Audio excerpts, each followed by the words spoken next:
এক আলাদা ধরনের স্ন্যাক্স রেসিপি আপনাদের সঙ্গে আজকে শেয়ার করতে চলেছি। অনুরোধ রইল ভিডিওটি শেষ পর্যন্ত দেখে যাবেন, আশা করব অনেক ভালো লাগবে। এটা এতটাই ক্রিস্পি হয়, এতটাই সুন্দর হয় যে বলে বোঝানো যাবে না। তার জন্য আপনাদেরকে করে দেখতে হবে। আর এটা খেতে অসাধারণ হয়।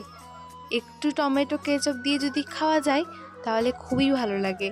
চলুন আর বকবক করবো না, ভিডিওটি শুরু করা যাক। আজকের এই রেসিপির জন্য আমাদের প্রথমেই লাগবে এই যে এটাকে কি বলে, পেঁয়াজের যে গাছটা হয় না সেটা লাগবে। ওটা কুচি করে কেটে নিলাম। তারপরে এখানে নিয়েছি দুটো রসুনটা ভালো করে ছিলে নিয়ে এখন এটাকেও কুচি করে কেটে নিলাম।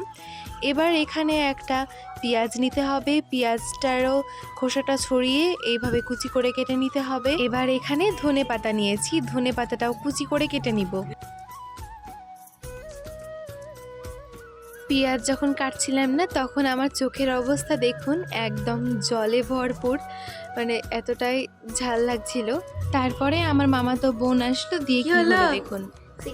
সিগারেট খান। কি এটা? সিগারেট সিগারেট কোন দিকে খাই সেটাই তো জানি না আমি। কোন দিকে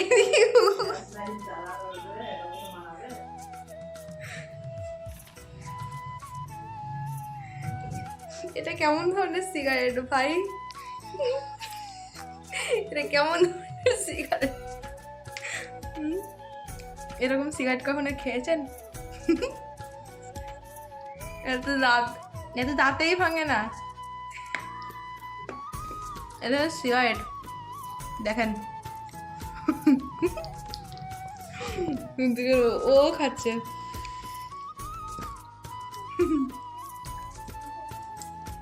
আপনারা আবার সত্যিই ভেবে নিয়েন না যে ওটা সিগারেট, ওটা ছিল একটা চকলেট। চকলেটটা এমনভাবে তৈরি করা হয়েছে একদম সিগারেটের মতো দেখতে। তো যাই হোক, তার জন্য আমি একটু ভিডিও করে নিয়েছিলাম, দেখতে খুবই ভালোই লাগছিল। তো যাই হোক, তারপরে এখানে একটা নিয়েছি গাজরটা ভালোভাবে কুচি করে কেটে নিব। এবারে এখানে দুটো লঙ্কা নিয়েছি, লঙ্কাটাকেও কেটে নিব। এখানে একটা আলু নিয়েছি, আলুটাকে ভালোভাবে সিদ্ধ করে নিয়েছি। এটা এবার একটু কুচি করে কেটে নিলাম। এবার এটা স্ম্যাশার দিয়ে ভালোভাবে স্ম্যাশ করে নিব। কুচি করে কেটে নিলাম, তার কারণ হচ্ছে যে একটু স্ম্যাশ করতে সোজা হবে। ওটা প্রচণ্ড বড় আলুটা, তার জন্য ওটা কেটে নিলাম। এবার দেখুন, এটা একটু ঠান্ডা হতে দেব। ঠান্ডা ভালোভাবে হয়ে গেলে এর মধ্যে যে সমস্ত উপকরণগুলো কাটলাম সেগুলো সবকটাই অ্যাড করে দিব। তারপরে এখানে চা চামচার 1 চামচা দেব কর্নফ্লাওয়ার, দেব চালের গুঁড়ো, আর 2 চামচা দেব বেসন। সবগুলো উপকরণ দিয়ে ভালোভাবে এটাকে মেশাতে হবে।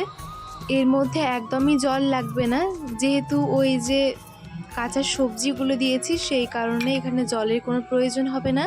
দেখবেন এইরকমভাবে নাড়াতে নাড়াতে আস্তে আস্তে ডোয়ের আকার নেবে।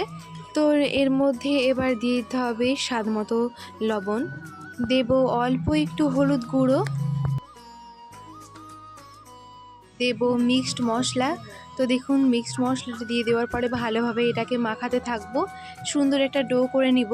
আবারও বলে দিচ্ছি, এখানে কিন্তু জলের একটুও প্রয়োজন হবে না, আস্তে আস্তে জল ছাড়বে আর নিজে নিজে সুন্দর একটা ডো হয়ে যাবে। দেখুন কি সুন্দর ডো হয়ে গেছে, এর মধ্যে একটু জল দিন তাও। তারপরে দেখুন এখানে অল্প একটু হাতের মধ্যে চালের গুঁড়ো নিয়ে নিচ্ছি, দিয়ে ভালোভাবে হাতে মাখিয়ে নিচ্ছি 2 হাতে।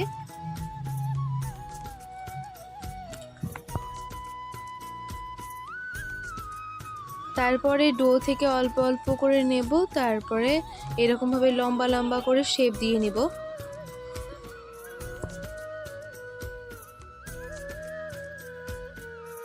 তো দেখুন এখানে কি সুন্দর লম্বাটে একটা শেপ চলে এসেছে। আপনারা আপনাদের ইচ্ছে মতো শেপ এখানে দিতে পারেন। এখানে আমরা লম্বাটে দিয়েছি, দেখতে বেশ ভালো লাগে এটা।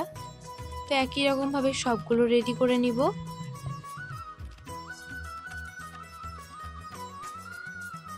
তো দেখুন এখানে বেশ কয়েকটা করে নিয়েছি। এবার যেটা করব, একটা তাওয়াতে তেল দিয়ে দিব। সাদা তেলটা ভালোভাবে গরম যখন হয়ে যাবে তখন এক এক করে এগুলোকে দিয়ে দিতে হবে। তো বেশ কয়েকটা একসঙ্গে দিয়ে দিলাম। এগুলো বেশ অনেকগুলো একসঙ্গে ভাজা হয়ে যায়। খুবই সহজ রেসিপি একটা, খুবই সহজে আপনারা খুব কম সময়ের মধ্যে বানিয়ে ফেলতে পারবেন। তো দেখুন এগুলো উল্টিয়ে উল্টিয়ে ভালোভাবে লাল করে ভেজে নিব।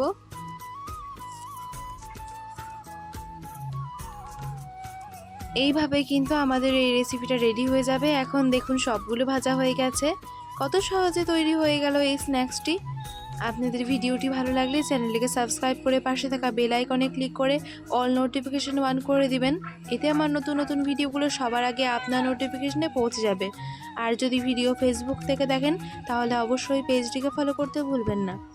তো আজকে এখানেই বিদায় নিচ্ছি। পরবর্তী অন্য কোনো ভিডিওতে আবারও দেখা হবে। সেই পর্যন্ত সবাই ভালো থাকুন, সুস্থ থাকুন। ধন্যবাদ। তো রাত্রেবেলায় এখানে বিরিয়ানি করেছিল, তো এই বিরিয়ানি দিয়ে খেয়েছিলাম। ওই স্ন্যাক্সটি বেশ ভালো লেগেছিলো। আপনারা যা ইচ্ছে তা দিয়েই খেতে পারেন।